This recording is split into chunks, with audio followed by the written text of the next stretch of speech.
Hi, my name's Seraphine. At my sister's lavish wedding, they handed me a plastic badge that said housekeeper. Not guest, not family, housekeeper. In front of 100 strangers, my own blood tried to erase me. They thought I'd stay quiet, like always. But the truth is, I built that place with my own hands. And when they tried to humiliate me one last time, I bought it. What happened next turned their perfect day into something they'll never forget. Want to hear how? I pulled into the gravel lot of the Magnolia Hall at exactly 2 in the afternoon. Charleston's spring light had that golden warmth that makes even cracked sidewalks look like postcards, and the venue shimmered in it. Wide white columns, wrought iron balconies, magnolia blossoms swaying in the breeze. Everything about it screamed old Southern money and tradition. It was supposed to be my sister's big day tomorrow, but as I stepped out of my car, smoothing my black skirt, I felt something heavier than celebration sitting in my chest. I'd helped fund this place's renovation a decade ago, back when it was a crumbling plantation hall. I remembered choosing the paint color for the shutters, the pattern of the tile in the foyer. As I walked toward the entrance, my heels tapping against the flagstone, I tried to remind myself I was family here, not a guest. My name was on the checks, my fingerprints in the plaster. Inside, the air smelled of lemon polish and roses. A young woman with a headset and clipboard intercepted me at the door. "You're Seraphine Lorne?" she asked, glancing at her list. "Yes," I said, adjusting my purse strap. "The bride's sister." Her smile flickered, polite, mechanical, and she handed me a cream envelope. "Here's your badge and instructions," she said. No eye contact. She was already scanning for the next arrival. I stepped aside into a corner of the marble foyer, opened the envelope expecting some gilt-edged guest of honor card, or at least a seating assignment with my name spelled correctly. Instead, a laminated plastic tag slid into my palm, white letters on a green background. Housekeeping. Staff access only.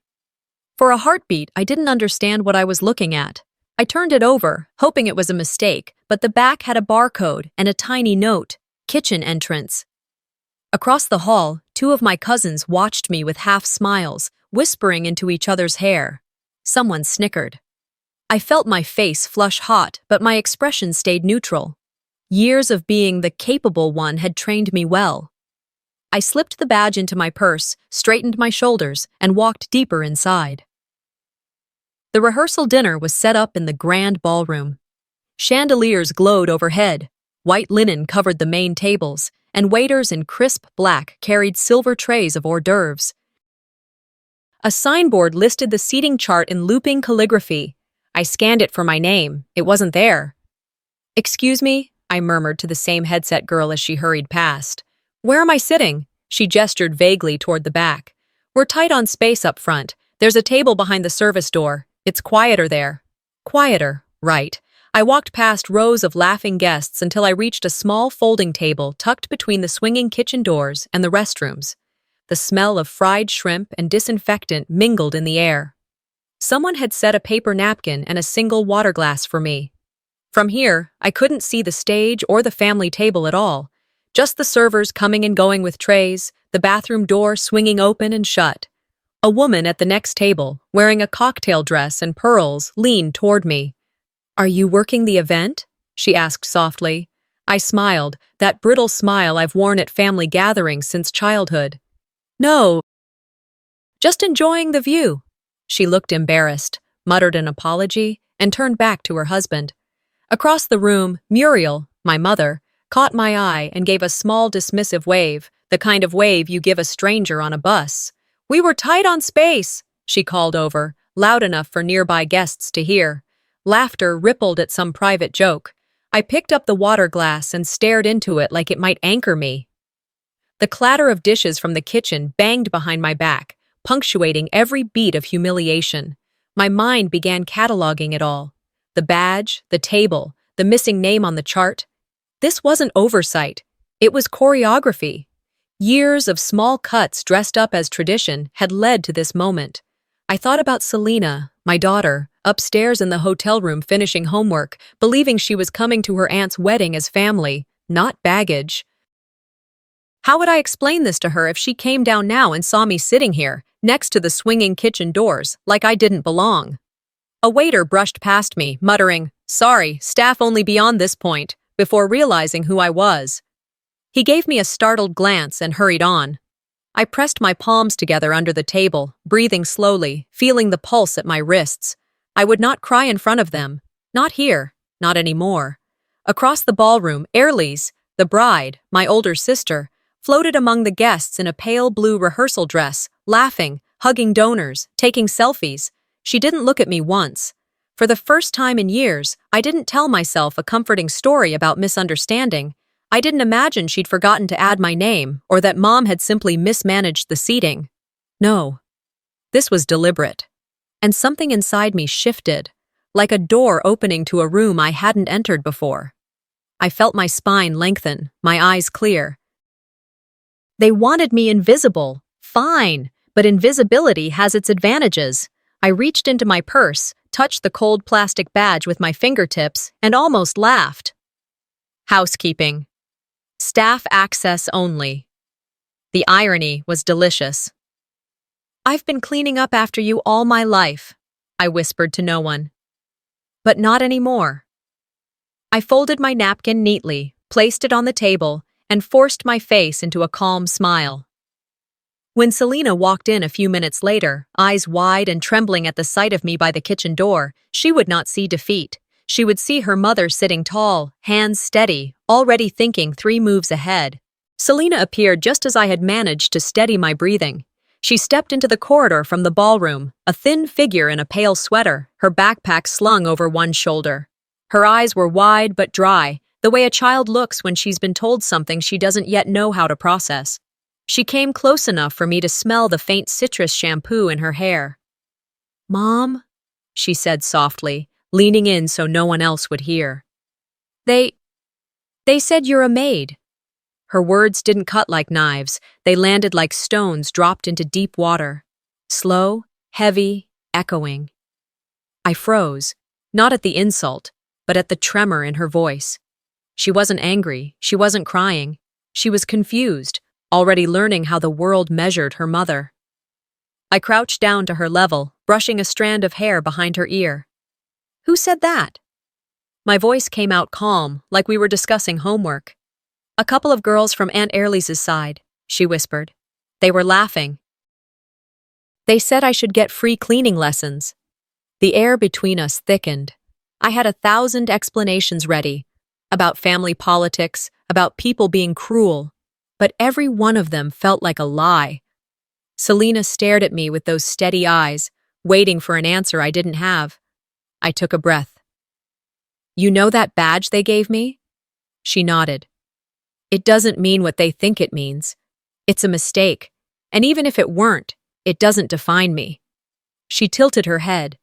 "Then why don't they treat you like Aunt Airlys?" I almost told her the truth. Because I stopped making excuses for them years ago, and in this family, forgiveness without apology is weakness. But the words jammed in my throat. I pressed her hand instead.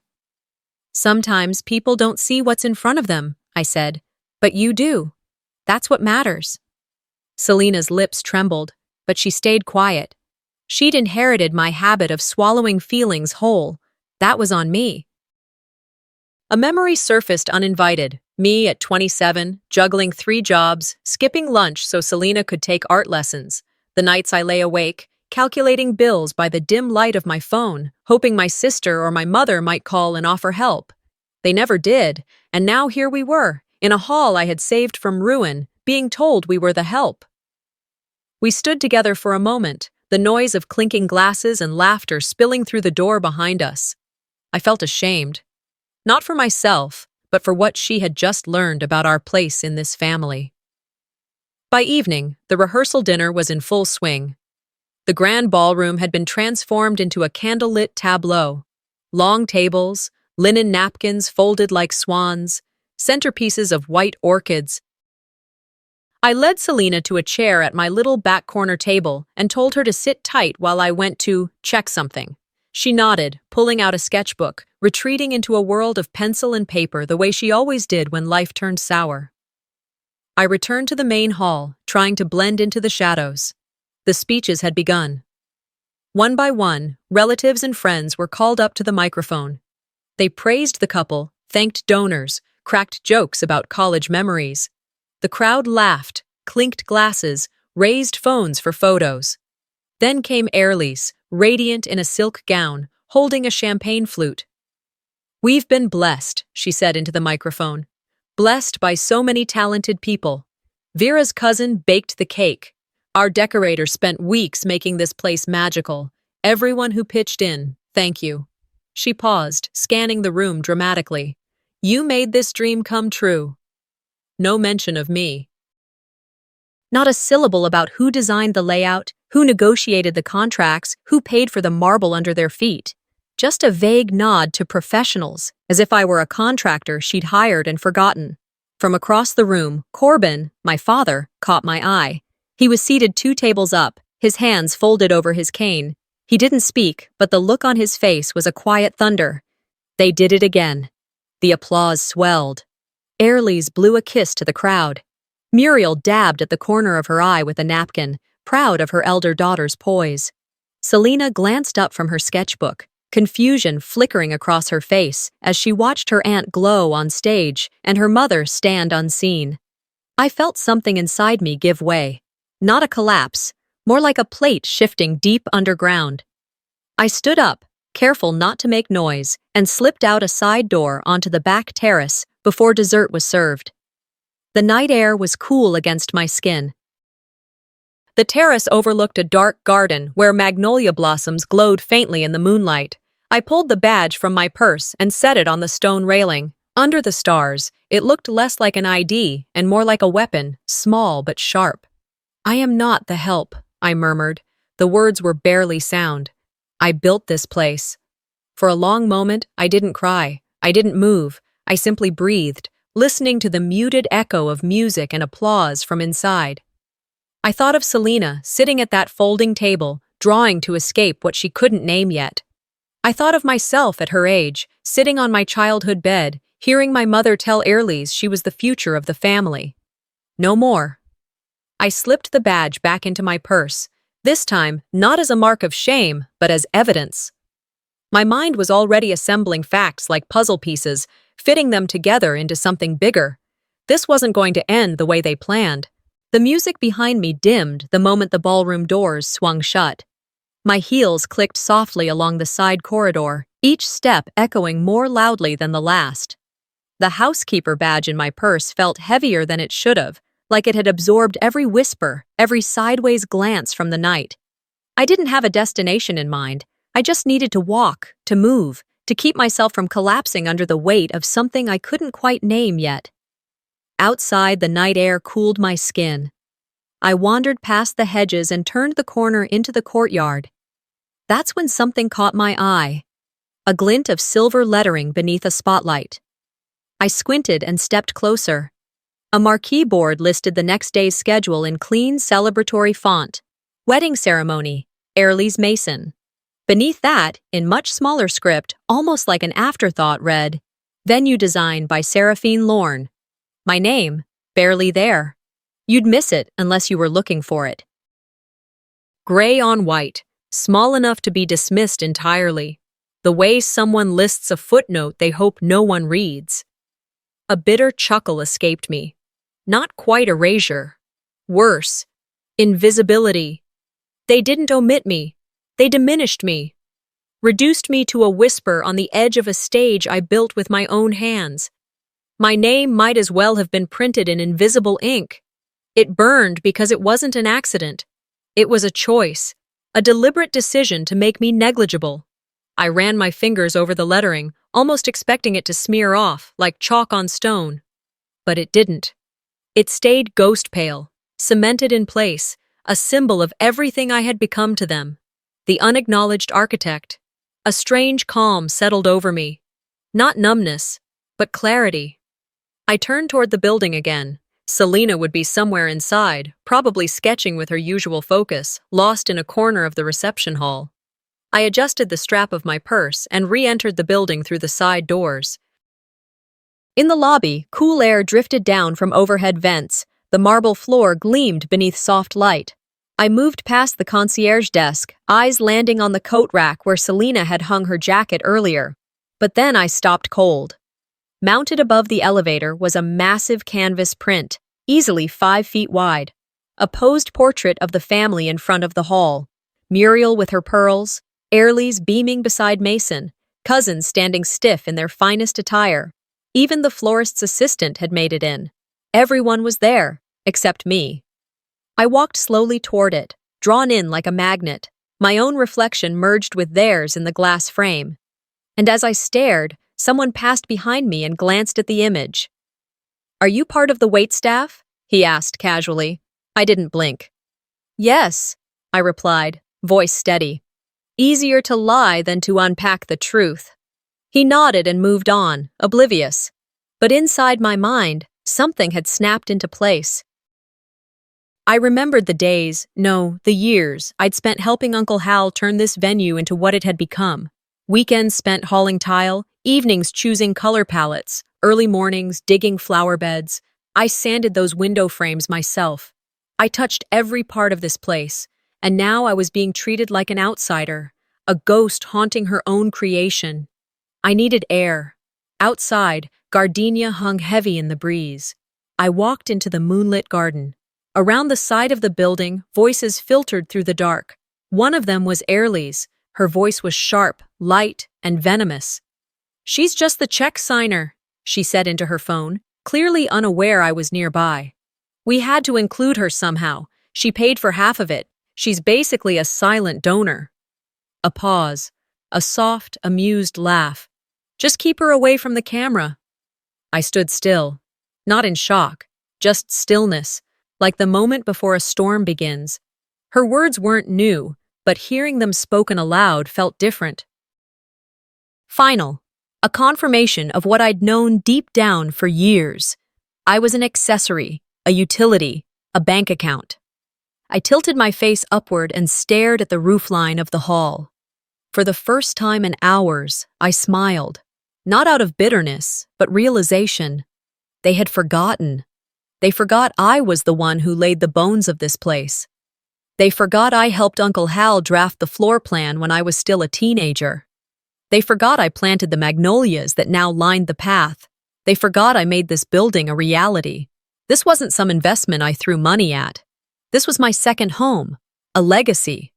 And they were trying to push me out of it with polite smiles and tight-lipped lies. A memory bloomed. Me at 16, kneeling beside Uncle Hal as we tiled the main entrance, my hair full of dust, my hands raw. We had laughed when I accidentally glued my glove to a stair tread. He called me chief designer even then. I wasn't just part of this place. I was the foundation. And if they wanted to erase me, they'd have to rip out the walls first. I turned, eyes scanning the glow of the hall windows. I could still see the family portrait through the glass. They could remove my image, my name from the marquee, but they couldn't remove my fingerprints from the wood, the tile, the soil. I squared my shoulders. No more waiting, no more accepting the role of the invisible one. I had buried myself under politeness, under loyalty, under the belief that maybe one day I'd be appreciated. No more. 2 hours later, the ballroom had dimmed. Guests filtered away. Selena had gone to bed early, exhausted. Staff quietly stacked chairs and wiped tables. The energy had shifted, no more celebration, just cleanup. I slipped into the venue's small office, the place where I used to work side by side with Uncle Hal. The desk lamp cast a golden glow as I opened the drawer and pulled out a slim manila folder. The deed to the property. I'd kept a copy tucked away all this time, not for legal protection, but for sentimental reasons. I flipped it open with a sigh, expecting old paperwork, but something slid out, a sealed envelope with no name, just a wax seal, the one Uncle Hal used for personal letters. I froze. The soft thud it made on the desk was louder than anything I'd heard all night. The slip of paper that had fallen from the folder wasn't a receipt or an old invoice. It was a folded envelope, worn at the corners, the off-white hue tinged with age. My name was written on the front, bold, deliberate, unmistakably in Uncle Rafe's blocky handwriting. That handwriting alone hit me like a gut punch. I hadn't seen it since his funeral, nearly 15 years ago. My fingers hesitated, the edge of the envelope resting against my thumb. It wasn't fear that slowed me, but reverence. Something sacred.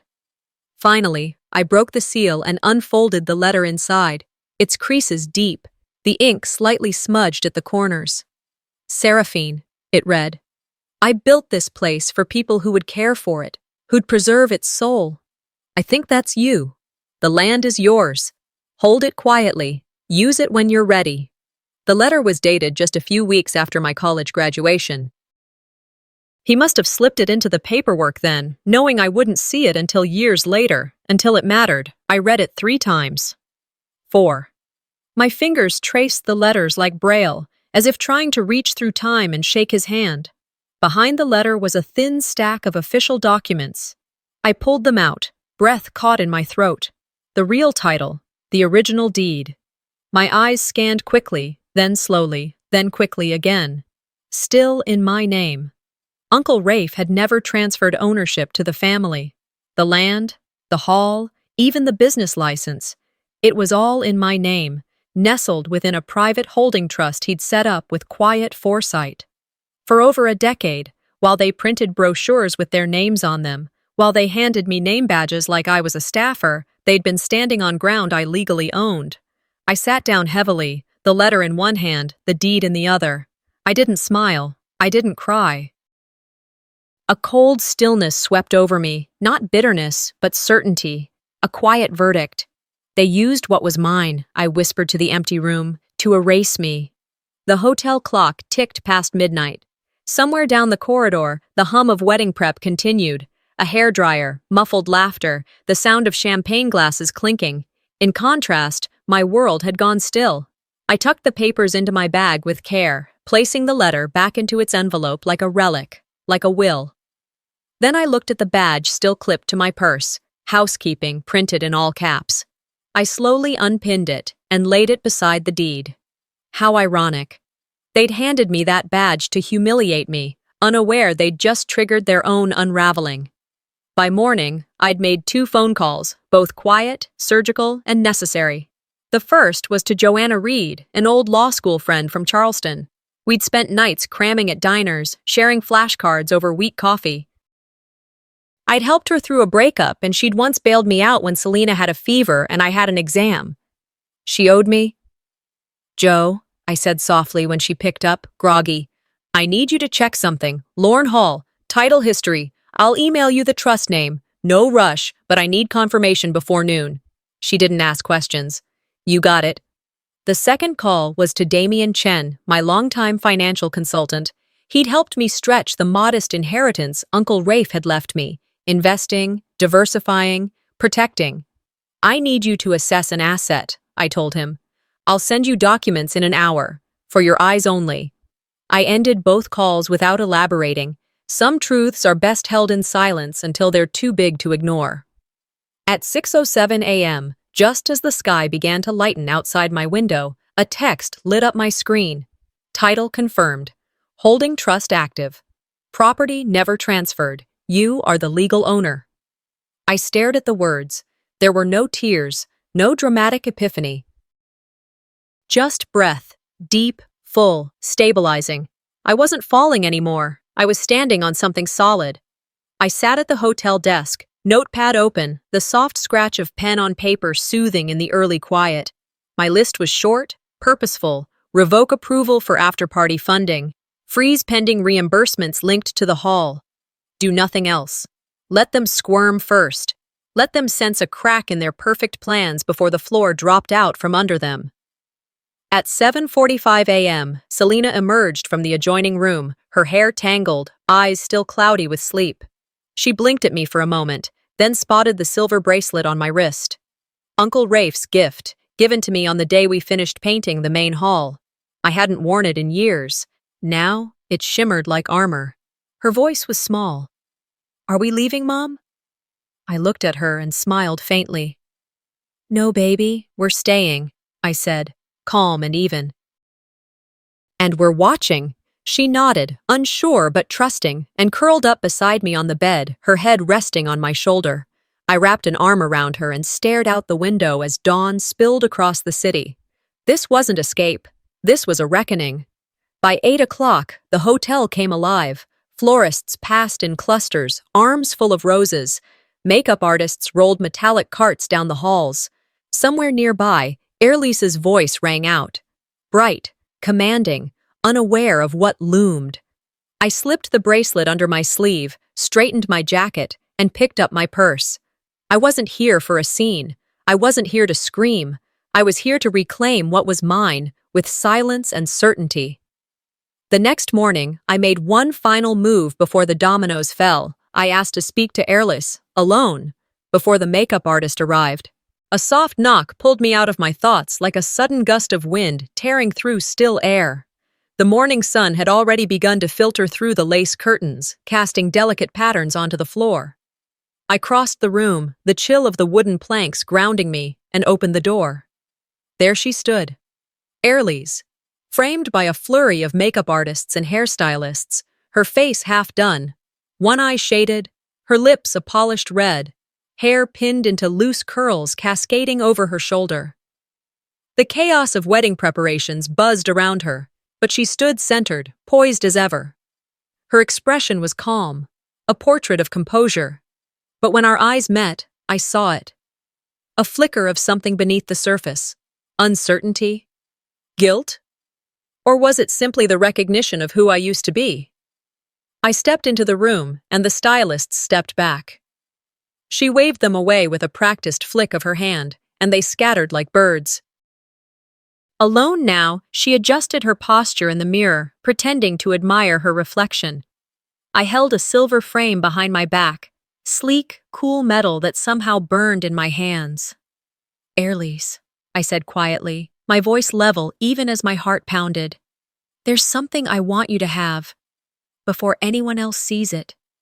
She turned slowly. What is it? I moved past her and placed the frame gently on her vanity. It gleamed in the light, elegant and precise. Inside, pressed beneath the glass, was the original architectural blueprint of Magnolia Hall. The sweeping mezzanine, the twin balcony arches, the carefully designed garden corridor. At the bottom, in faded ink, my signature, designed by Seraphine Lorne. She stared at it. Her expression shifted, from polite confusion to slight annoyance to something harder. Why are you giving me this? She asked, her voice clipped. I said nothing. I let the silence linger, heavy like a storm waiting to break. Then I leaned in, speaking low. Because I think you've forgotten who laid the first stone, who stayed up nights calculating foundation depths while you were picking curtain fabrics. She laughed, brittle, forced. God, you make it sound like a war memoir. It's just a venue. It's just a wedding. Her hand drifted to her hair, adjusting a curl that didn't need fixing. I studied her. Her polished exterior, her deflections, the armor she wore in the shape of vanity. You should be careful who you try to erase, I said. I remember every nail, every change order, every title deed. You're being ridiculous, she scoffed. It's not like someone forged your name off a copyright. I held her gaze. Isn't it? The temperature in the room dropped a little. Even the stylists outside felt eerily quiet, as if the walls were listening. She crossed her arms, defensive now. So what? You think this is the first time someone's used you? Her voice cracked ever so slightly at the edge. No, I said. But it might be the last time I let them. She looked away. And in that moment, she wasn't the powerful bride anymore. She was a scared little girl playing grown-up, terrified that someone would take her stage away. Later that afternoon, I stood in the hallway just outside the ballroom when Airlis took a call. She had one hand on her hip, the other gripping her phone. Her smile was tight, rehearsed. Yes, this is Airlis. Yes, we finalized the menu already. Wait, legal conflict? Her brows drew together. I leaned against the wall, arms folded. She glanced at me briefly, eyes sharp and searching. No, I wasn't aware of any delay, she said, trailing off before mumbling an apology and ending the call. The cracks were showing now. The polished bride routine faltered, just slightly. A hiccup in her perfect day. And I knew She was starting to wonder. Let her. That evening, Selena and I walked together through the winding garden paths behind the hall. The lanterns lining the walkways glowed amber in the dusky light. The air smelled of roses and freshly turned earth. She looked up at me, her small hand tugging at my sleeve. "Mom, promise me we'll be okay?" I stopped walking and turned to her, kneeling so we were eye to eye. I brushed a strand of hair behind her ear and pressed a kiss to her forehead. "We will," I said. "For us. Always. We'll find our place." She hesitated, then whispered something that nearly took the breath from me. "Sometimes the ones who love you the least are the ones who taught you to keep quiet." My arms folded around her. I held her for a long time, her words echoing inside me. Maybe that was the lesson I had ignored for too long, that silence isn't grace, it's self-erasure. And I was done with that. Back inside, the rehearsal dinner was underway. Muriel stood near the doorway, arms folded, watching me speak with the venue manager. "What are you doing now?" she asked, her tone cool. I smiled softly. "Just making sure everything is perfect. You wouldn't want anything to go wrong on your daughter's big day, would you?" She narrowed her eyes but didn't reply. And then, it happened. A low mechanical click, barely audible. Then everything went dark. The chandeliers flickered once, twice, and died. Gasps rang out. Someone knocked over a glass. The pianist's hands froze above the keys. For a moment, the entire rehearsal dinner was swallowed in blackout. 2 full minutes passed before the backup generators kicked in and the lights roared back to life. People blinked, laughed nervously. The caterers scrambled. Muriel looked around sharply, searching for someone to blame. I stood still, silent, composed. Let them wonder, was it a glitch or something more? That night, in my room, I sat by the window with a fountain pen in my hand and a sheet of thick parchment on the desk before me. The contract, the final document. The last piece of leverage I held. I uncapped the pen slowly, and then, without hesitation, I signed my name. Not to give up, but to begin the final act. The morning light crept over the horizon, spilling pale gold through the hotel windows. I lay awake, my mind still ringing from the blackout the night before. That quiet moment of power when the lights died and then came back. Now it was daylight, and I had work to do. I slipped out of bed, already dressed in a simple black sheath dress. Elegant, understated, not attention-grabbing, but firm. I found my laptop on the desk, unopened. My fingers hesitated, then tapped the power button. The screen glowed. I opened the email I had sent hours ago, the PDF of the new deed attached. At 2:11 a.m., it had been signed, transmitted, the transfer legally executed. My name was now everywhere in the background documents. Not a dramatic reveal, but a tactical strike, the kind that unsettles more when it's only discovered later. I exhaled, no adrenaline, no triumph in my veins, just the weight of ownership. Meanwhile, down the hall, the bridal suite was humming with activity. Stylists flitted in and out of mirrors, brushes tapping on palettes, soft Italian gowns arranged perfectly on racks. Earlys, radiant with hair halfway done, made small talk with photographers. She caught sight of me in the mirror and paused. Her face flickered. Question, disapproval, maybe surprise. Then she turned away. Across the building, the venue manager called me on the phone. "Ownership credentials have been updated. Staff access codes are changing this morning." I nodded, even though he couldn't see me. "Proceed quietly," I said. "No announcements. Let them think nothing has changed yet." I closed my eyes and let the silence carry me for a moment. Then I left the room, heading out to the hall. Each step felt solid, measured, as though I was walking into something I had always known but never claimed. In the hallway, Muriel appeared. She had been walking behind me, crystal earrings swinging, her expression taut. "Why are you suddenly acting like you own the place?" she asked, voice cool and brittle. I stopped, turned slowly. I raised one eyebrow. "Because I do." Her breath caught. She recoiled slightly, as if struck. For a moment I saw shock, then hurt, then anger swirling on her face. I opened my purse and pulled out the folded deed copy. It felt heavy in my hand. "The wedding can go on," I said quietly. "But I won't be invisible again." Her lips moved, words she opted not to speak. The rest of her conviction hung in her eyes. She turned away, shoulders trembling for a second, then recovered. She crossed her arms and walked in the opposite direction, leaving me standing there, quiet as a stone in a corridor. Behind me, the air felt electric. I exhaled again. My fight had a new tone, soft but unyielding. That afternoon, mechanical changes began behind the scenes. The staff were quietly told their chains of command had changed. New codes, new supervisors, everyone's lines of report directed now through my legal team. I overheard the florist being given instructions from a number I didn't recognize, then promptly nodding. Flowers were delivered to different staging areas. The loading docks tapped into an alternate route. None of it public, none of it explained. Airlie started noticing small things. I walked past her in the hallway and saw her glance at a nameplate she'd hung last night. Venue Axel's Staging, Airlie's L. The name tag had been swapped. A new one read simply, Boswell Events. She frowned. Staff members held eye contact with me in ways they never had before, acknowledging me in halls, holding doors, letting me walk ahead. I did nothing more than nod. I let the subtle shift speak. Late afternoon, Selena knocked on my door. She stood in the threshold, clutching her backpack, eyes wide.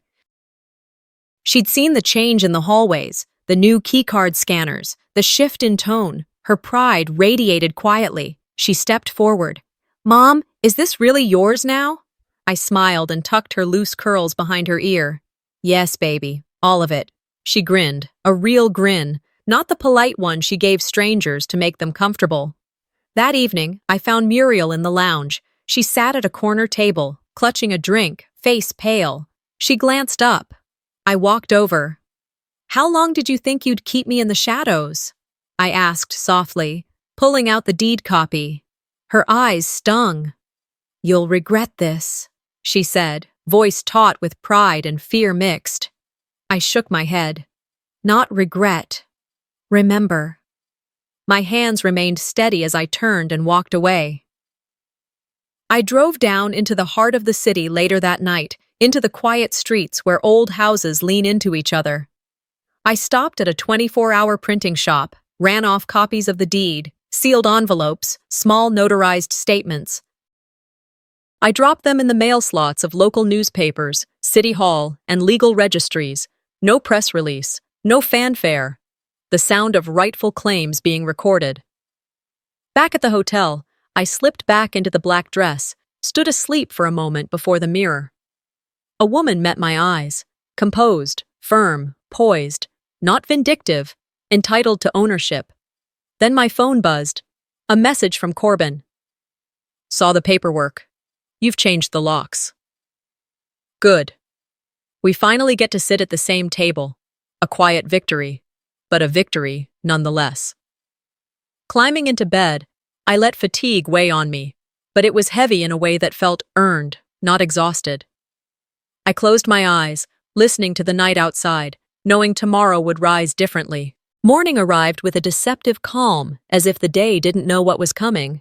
Sunlight streamed through the thick velvet drapes of my suite, lighting up tiny dust motes that floated like sparks suspended in midair. Beneath that quiet, a hum of activity stirred the air, muffled voices in the hallway, carts rolling across the marble floors, the clink of glasses and silver. The wedding machine was in motion, but this time I wasn't just a bystander. I rose from bed slowly, my limbs heavy but my mind alert. The city skyline peeked through the window, unaware of the storm brewing within this grand hotel. I dressed with care, choosing a sleek navy sheath dress that spoke elegance without trying too hard. I clasped the silver bracelet around my wrist, one of the few things I had kept from my childhood, hidden away until now, a quiet symbol of survival. As I pinned back my hair, the door clicked gently. I turned to see the venue manager standing respectfully in the doorway. "We're ready," he said, his voice low but certain. "Just as you instructed." I gave a nod, following him through the discreet hallway that connected the suites to the main ballroom. The walls here were lined with gilded mirrors and soft sconces. The scent of fresh roses mingled with lavender and lemon polish, marking the final stages of preparation. Music drifted in, the gentle swell of a string quartet tuning up. We reached a side entrance just behind the main stage. Through the narrow opening, I could see guests taking their seats, murmuring with anticipation. Women in floor-length gowns, men in tailored suits. The kind of crowd that didn't flinch at imported orchids or six-figure catering. At the front of the aisle stood the officiant, and just beyond him, Selena. She was poised in her seat, hands clasped in her lap, eyes already watching me. Her gaze held no fear, only encouragement. The venue manager approached the microphone at the edge of the stage. He waited until the music lowered and the room hushed. "Before we begin today's celebration," he said with calm precision, "there's a brief announcement." Chairs creaked as people leaned forward. A ripple of curiosity moved through the space like a wave across a pond. "As of this morning," he continued, "this venue is under new ownership. Please join me in welcoming the new proprietor, Miss Seraphine Lorne." The effect was instantaneous. Gasps scattered like confetti. Heads whipped around. Camera phones rose like a tidal surge. The mood shifted, uncertain, unstable. And there I stood, motionless at the back, hands folded lightly in front of me. I didn't step onto the stage. I didn't smile or wave. I merely inclined my head slightly, a quiet acknowledgement. Let them wonder. Let them remember. Across the ballroom, Airlie stood frozen near the altar. Her ivory dress glittered beneath the chandeliers, bouquet shaking faintly in her hands. The confusion on her face contorted into disbelief. A few feet away, Muriel's expression tightened like a fist, her knuckles white around the wedding program. Then, in what felt like divine irony, a cousin, one I hadn't seen in years, walked up to Airlie. Holding a tray of champagne flutes, he gestured to her without really looking. "Hey, can you take this to the front?" he asked casually, mistaking the bride in her custom gown for staff. You could hear a pin drop. Airlie stared at him, blinking, unable to find words. A beat passed, then another. The crowd broke into whispers and restrained laughter. Phones clicked. Someone captured the entire moment, and within minutes, a clip surfaced online. The bride, holding a tray, her expression stunned. The caption beneath it read, "When karma shows up, dressed better than the bride." Another said, "Queen Seraphine didn't even raise her voice. She raised the stakes. I didn't post anything myself. I didn't need to." The story was writing itself. All around me, guests whispered furiously. Didn't they erase her from the family photos? She owns this place now, right? She's the one who disappeared after the fundraiser, remember? Even Mason, Airlie's perfectly curated fiancé, looked shaken. His eyes darted between his bride and me, caught between alliances he hadn't realized were crumbling. Muriel finally rose, clearing her throat as if she still controlled the room. "Ladies and gentlemen," she said, her tone brittle, "please let us proceed with the ceremony." But no one really heard her. I stepped forward slightly and took a slim microphone from a nearby staff member. My voice didn't rise. I didn't need grandeur. I had truth. "This venue," I began, "was paid for with my trust fund, designed with my vision, and built with my bare hands, every sketch, every brick." The room fell into stunned silence. The string quartet stopped playing mid-note. "I wasn't invited," I added quietly, "but it turns out I didn't need to be. I own the walls you're standing in." And then I returned the mic to its stand, turned on my heel, and walked away. No drama, no theatrics, just the sound of my heels against polished marble. Behind me, a new silence bloomed, uneasy and thunderous. Selena watched me with pride, her back straight, eyes full of something deeper than joy, liberation. I passed through the back corridor, the cool air hitting my face like a second wind. I had no plan beyond this moment. I hadn't needed one. I had planted the truth, and now it was growing all on its own. And then I heard the door open behind me. Footsteps, fast, sharp, Muriel. She caught up with me, her mouth tight, her heels clacking like gunshots. For a moment, neither of us spoke. Her eyes blazed with fury, but beneath that rage was something else. Panic. "What do you think you've done?" she hissed. I turned to face her fully, my voice calm. "What I should have done years ago." Muriel's heels clicked on the marble tiles of the back corridor, each step sharp, like punctuation marks in a sentence she'd rehearsed 1,000 times. She came to a stop 2 feet away, eyes burning, breath clipped.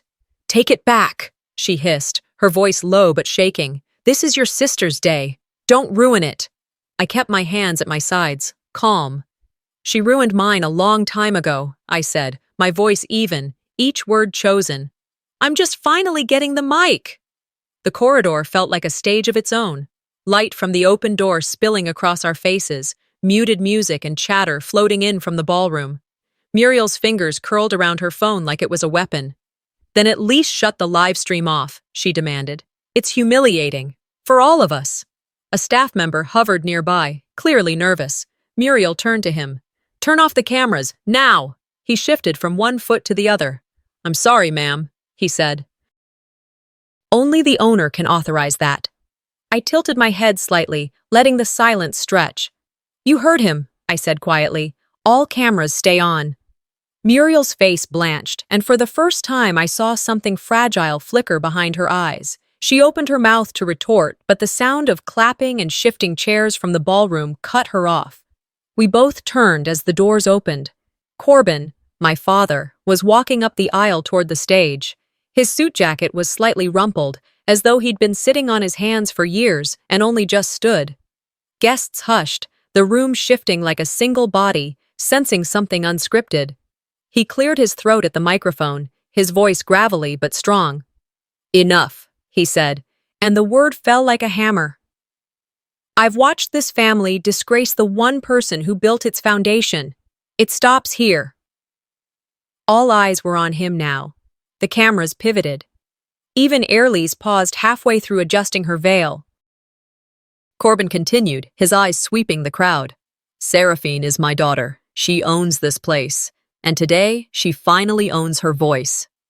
The ballroom exhaled as if it had been holding its breath. A stunned silence settled first, then a smattering of clapping, hesitant but real. Someone near the back murmured, "Finally." Another said softly, "Good for her." Muriel sank into a nearby chair as though her strings had been cut. Her hands trembled on her lap. She looked smaller than I'd ever seen her. On stage, Airlise's face had gone pale under the layers of makeup. Mason glanced at me from his place beside her, his mouth moving soundlessly. "I didn't know." I met his eyes, my own expression unreadable. "You didn't ask," I whispered back. The ceremony continued, but it had shifted. The music resumed, but the melody felt hollow.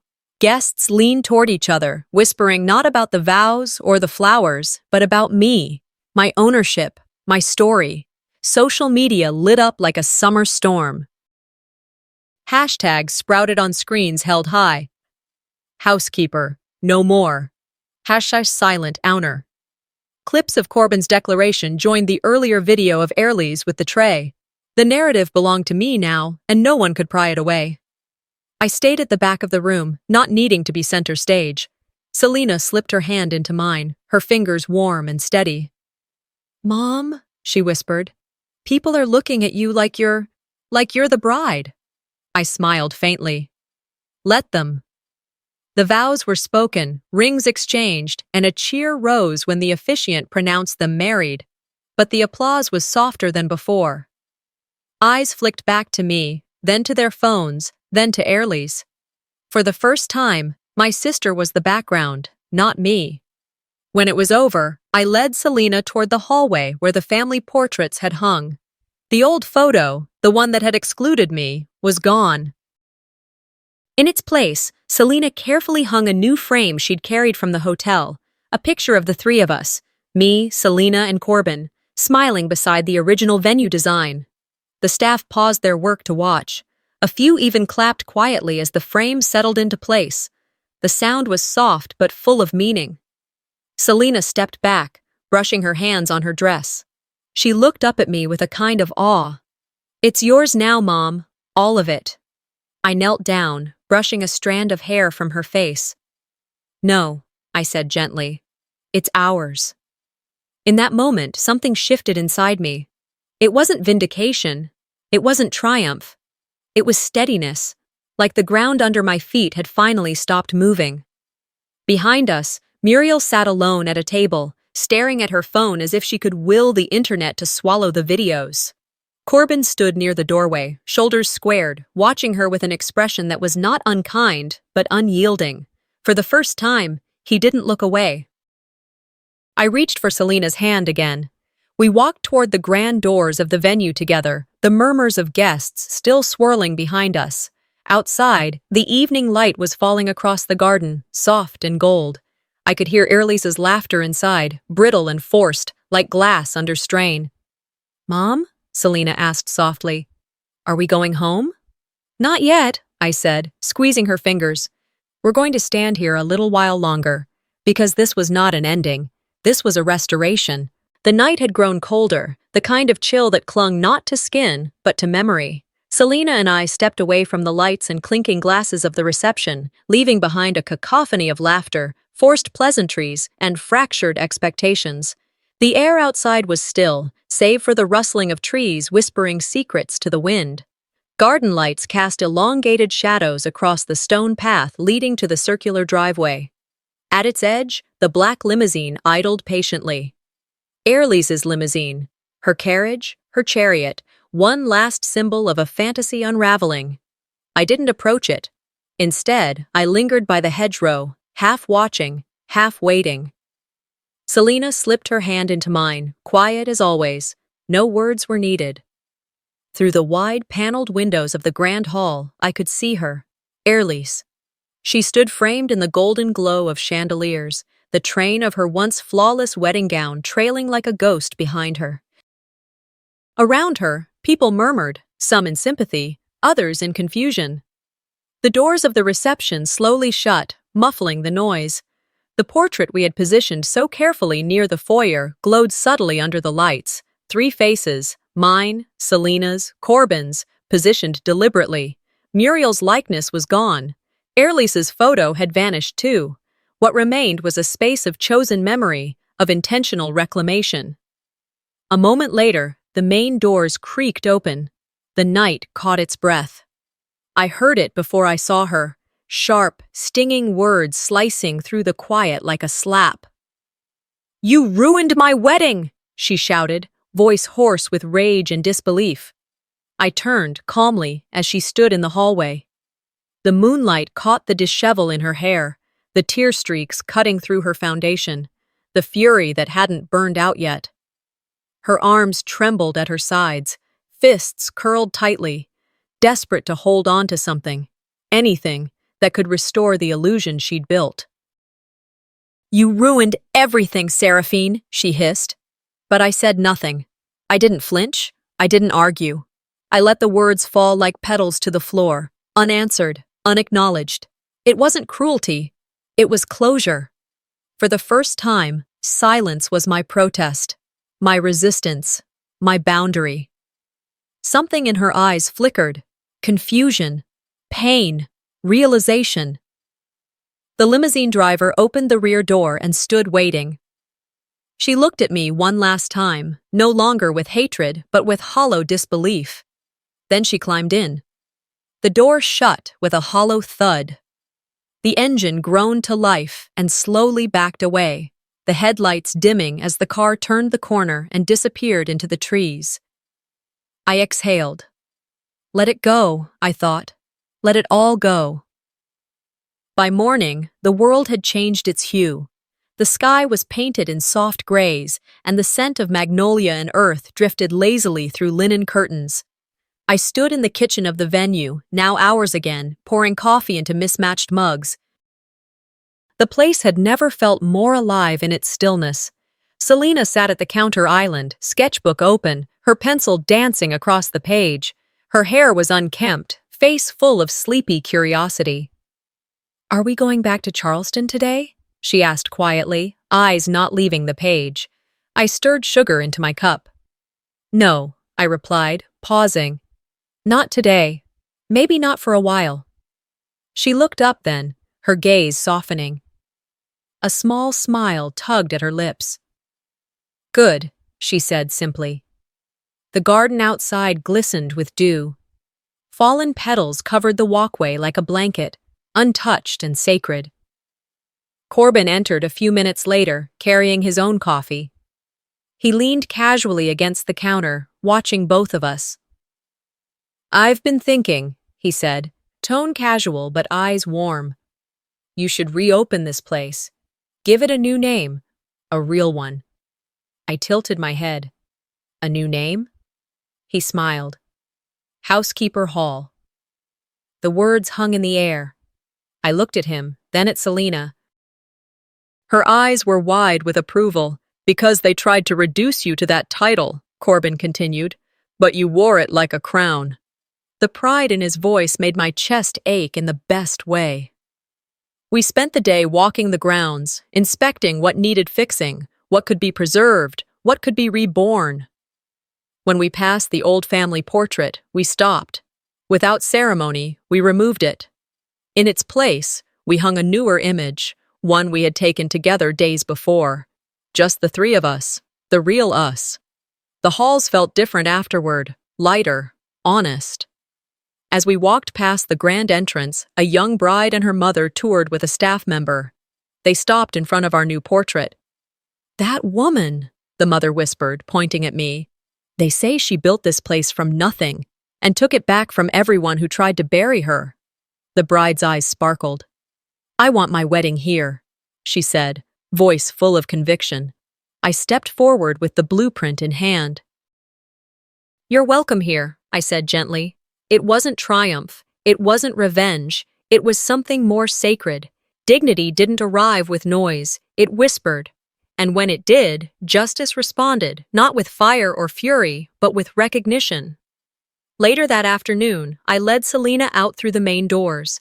The sun warmed our faces. Birds sang somewhere above us. Petals swirled in the wind like blessings. This wasn't a clean ending. Scars remained, faint and deep. But they didn't own us. Not anymore. And as we walked forward, me, Selena, Corbin, into the golden light of the future, I knew one thing for certain. We had come back. And this time, we stayed. Sometimes, the loudest strength is the one that doesn't scream. It simply reclaims what was taken. This story wasn't just about a wedding, a deed, or a badge. It was about dignity and how quiet resilience can outlast even the most orchestrated betrayal. Have you ever been treated like the outsider in your own family? What would you do if silence was no longer an option? If this story moved you, make sure to subscribe to our channel for more powerful family stories that reveal what truly happens behind closed doors. Let's talk in the comments.